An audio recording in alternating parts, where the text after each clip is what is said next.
Class को शुरू करने से पहले मैं आपको बता देना चाहता हूँ कि कल का जो मैंने क्वेश्चन दिया था होमवर्क में, तो उसमें 3 लोगों ने कमेंट में इसका आंसर दिया है और तीनों लोगों का आंसर बिल्कुल सही है। सबसे पहले आंसर आया था राजनंदिनी का, फिर तनु ने किया था और फिर अभिराज का भी आया था ना।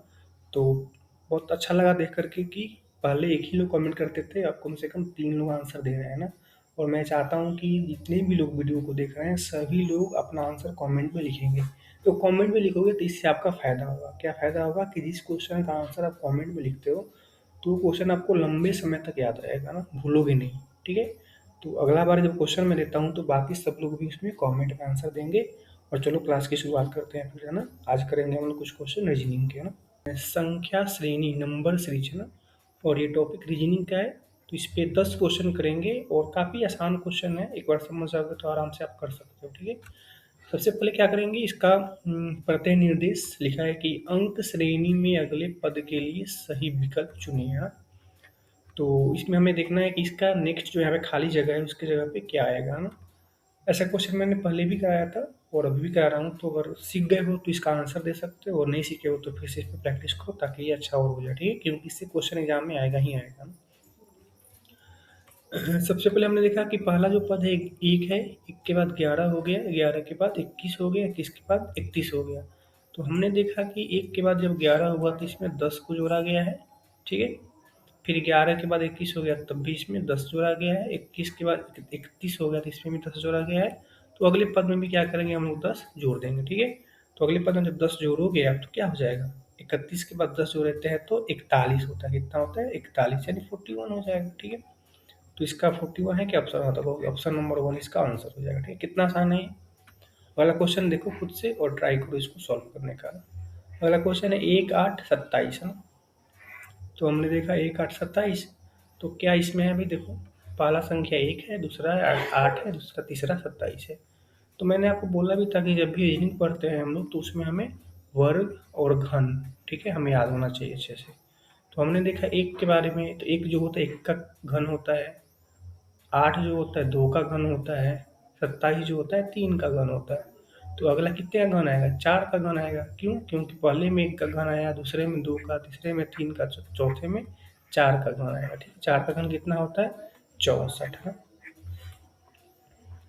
तो ये भी हो गया आसानी से। तीसरा क्वेश्चन देखो, अभी बताया मैंने कि वर्ग और घन याद करोगे तो आसानी से क्वेश्चन बनेगा।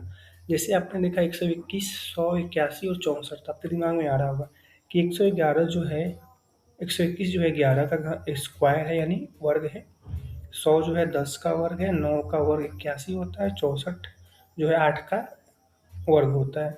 तो 11 के बाद 10, 10 के बाद 9, 9 के बाद 8, 8 के बाद क्या आएगा, तो कहोगे 7, और सबका स्क्वायर है तो ये भी स्क्वायर ही लेगा। तो 7 का स्क्वायर कितना होता है, 49। कितना आसान है।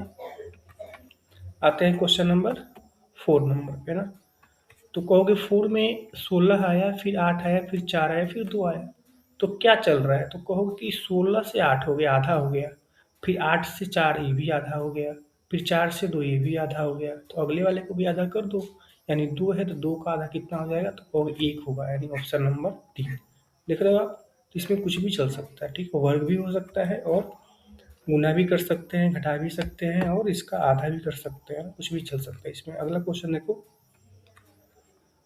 81 है, 27 है, 9 है और 3 है ना। तो हमने देखा कि 81 से 27 हो गया, 27 से 9 हो गया, 9 से 3 हो गया। तो सबसे छोटा वाला कोई अब उठा लो, ठीक है? मान लो कि 9 है, 9 से अगर 3 करना होगा तो क्या करना होगा, जोड़ोगे कि घटाओगे कि गुना करोगे कि भाग करोगे? तो आपको जोड़ने से तो नहीं आएगा, घटाने से आ सकता है या भाग देने से आ सकता है ना। तो हम भाग देते हैं। 9 को अगर 3 करना होगा तो कितना से भाग देना होगा, तो आपको 3 से हम लोग इसमें भाग देंगे, ठीक है? तो बाकी सब में देखते हैं कि यही पैटर्न काम कर रहा है क्या। तो जैसे 81 है, 81 से 27 हो गया, तो 81 से 27 कैसे होगा, 3 से भाग दो। तो कहो कि हाँ 81 में अगर 3 से भाग देंगे तो 27 आ जाएगा। फिर 27 में 3 से भाग देंगे तो 9 आएगा, फिर 9 में 3 से भाग देंगे तो 3 आएगा। तो यानी सब में हम क्या करें, 3 से भाग देते हैं तो अगला पद निकल रहा है। तो वैसे ही लास्ट पद हमारे पास में 3 है और 3 को भाग देंगे 3 से तो कितना आएगा, 1 आएगा, यानी ऑप्शन नंबर 4 इसका आंसर होगा। आते हैं क्वेश्चन नंबर 6 पे।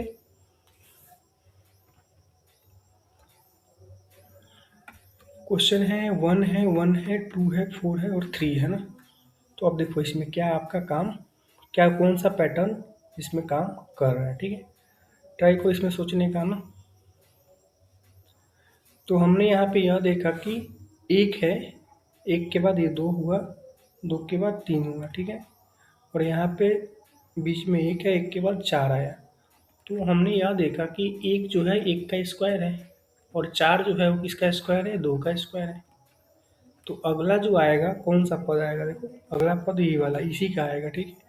यानी ये वाला यहाँ पे आएगा, यानी पहले में एक का स्क्वायर लिखा, दूसरे में दो का स्क्वायर लिखा, तो तीसरे में किसका स्क्वायर लिखोगे, तीन का स्क्वायर लिखेंगे। या तीन का स्क्वायर 9 होता है, ठीक है। क्वेश्चन वाकई में टफ था, ठीक है। लेकिन सारे क्वेश्चन टफ नहीं होते, कुछ आसान भी होते हैं। जैसे अगला ही क्वेश्चन देखो अपन, क्वेश्चन नंबर 7। 27 है, 3 है, 8 है, 2 है, 1 है ना। तो इसमें अब क्या हो रहा है देखते हैं इसको ना। तो आप कहोगे कि इसमें देखो ये भी थोड़ा सा टफ ही क्वेश्चन है। 3 और 27 में क्या संबंध है, 2 8 में क्या संबंध है। तो आप कहोगे कि 3 का स्क्वायर, ये 3 का क्यूब, ये 3 का घन जो होता है, 3 का घन करेंगे तो 27 निकलेगा। फिर 2 का घन करेंगे तो कितना आएगा, 8 आएगा, ठीक है। तो एक जो होता है किसका घन होता है, तो आप कहोगे एक जो होता है एक का घन होता है। इसमें घन वाला पैटर्न चल रहा था ना। ये सब प्रैक्टिस करोगे तो आपको समझ में आना शुरू हो जाएगा ना। एक दो बार लगेगा कि भारी है, लेकिन हो जाता है ना। फिर क्या है, 0 है, 2 है, 6 है, 12 है, ठीक है। तो देखते हैं कि इसमें क्या हो रहा है ना। जैसे 2 से 6 जाने के लिए हमने क्या किया, 3 से गुना किया। या ऐसे कोई गुना वाला इसमें नहीं हो पाएगा। हम देखो यहाँ पे 0 से 2 हुआ है ना, तो हमने कितना जोड़ा, को 2 जोड़ा इसमें, ठीक है। 2 से 6 के लिए हमने 4 जोड़ा, 6 से 12 के लिए हमने कितना जोड़ा, 6 जोड़ा। तो अगले के लिए क्या करेंगे, तो बताओ 2 पहले जोड़ा, फिर 4 जोड़ा, फिर 6 जोड़ा, तो कहोगे कि अगले में 8 जोड़ देंगे। यानी 12 में 8 जोड़ोगे तो कितना हो जाएगा, 20 होगा। यानी ऑप्शन नंबर 3 इसका आंसर हो जाएगा, ठीक है। अगला क्वेश्चन करते हैं, क्वेश्चन नंबर 9। 9 नंबर क्या है देखो, पहले -21 है, -14 है और -7 है ना। तो क्या हो रहा है इसमें, तो आप कहोगे कि इसमें भी हम लोग क्या कर रहे हैं, भाग दे रहे हैं, ठीक है। या ऐसे करो कि 7, जैसे ये मान लो कि 7 हो गया, ठीक है। 7 से 14 हुआ, फिर 14 से 21 हुआ। तो 7 से 14 करने के लिए 2 से गुना, और 7 से 21 करने के लिए 3 से गुना ना। यानी पहले हमने ये संख्या मंगाने के लिए 3 से गुना किया, इसको मंगाने के लिए 2 से किया, इसको मनाने के लिए 1 से किया। तो अगले वाले को करने के लिए क्या करेंगे, यानी अगला जो आपका क्वेश्चन आंसर आएगा वो कितना आएगा आपका, तो वो 1 से गुना करेंगे उसमें, है ना। तो 1 से गुना करोगे वो भी किससे, -1 से, है ना। तो -1 से करेंगे तो 3 2 1, तो वो आ जाएगा आपका, कितना आएगा, -1 -1, ठीक। ये आपका आंसर हो जाएगा, ठीक है। अगला आता है क्वेश्चन नंबर 10 पे। 10 वाला बहुत आसान क्वेश्चन है। आप बताना कि, मैं आपको हिंट दे देता हूँ, ये वर्ग पे बनेगा नहीं तो घन पे बनेगा, ठीक है। इसका आंसर आप लोग कमेंट में ज़रूर देना, ठीक है। क्वेश्चन नंबर 10 आपका ये होमवर्क है, और बता भी दिया है कि या तो वर्ग होगा नहीं तो घन होगा। बहुत सारे बच्चे, तेज बच्चे समझ गए होंगे कि इसमें वर्ग चल रहा है या घन चल रहा है। इसका आंसर वो आराम से दे सकते हैं, ठीक है। और एक बार ये क्वेश्चन नंबर 9 फिर से आप लोग ट्राई कर लेना, हो सकता है कि इसका आंसर ये भी आ सकता है या ये भी आ सकता है, ठीक है। देख लेना एक बार, है ना। और आज इतने लगते हैं क्वेश्चन, फिर है ना, फिर अगले क्लास में और क्वेश्चन को हम लोग देखेंगे, है ना।